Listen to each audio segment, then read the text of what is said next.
In today's video, I'm going to teach you how to enable Apple Cash in iPhone. Alright, I'm on the home screen right now, and we're going to turn this on through settings inside the wallet and Apple Pay section.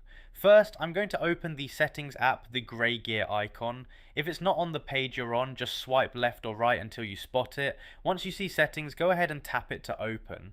Okay, now settings is open and we need to find wallet and Apple Pay.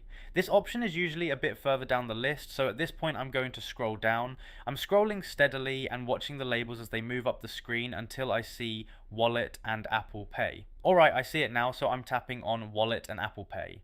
Now we're on the wallet and Apple Pay screen. This is where you manage Apple Pay settings and related features. On this page, look for Apple Cash and you'll see a toggle switch next to it. So at this point, I'm going to turn on Apple Cash by tapping the toggle. Once it's on, it should look active, and that's your confirmation Apple Cash is enabled. There's no save button here, so the change applies immediately as soon as you flip the switch. At this point, you can tap back or exit settings whenever you're ready, and Apple Cash will now be enabled on your iPhone.